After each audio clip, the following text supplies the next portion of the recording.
Dans cette vidéo, nous allons voir comment utiliser un rapporteur pour mesurer un angle. Pour commencer, il faut placer le centre du rapporteur sur le sommet de l'angle que l'on veut mesurer. Ensuite, il faut aligner une graduation 0 avec un des côtés de l'angle. Vous voyez à présent qu'il y a des graduations de deux côtés du rapporteur, celle en haut et celle en bas.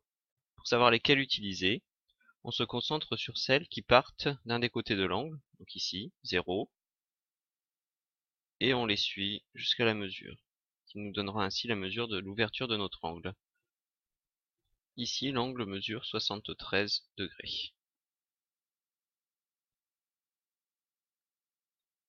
Passons à la mesure du deuxième angle. Donc nous plaçons de nouveau le centre du rapporteur sur le sommet. On fait de nouveau coïncider un des côtés de l'angle avec une graduation 0. Cette fois-ci, nous devons lire la mesure en utilisant les graduations d'en bas, car on part du 0, on suit les graduations, et on voit que l'angle mesure, cette fois-ci, 110 degrés.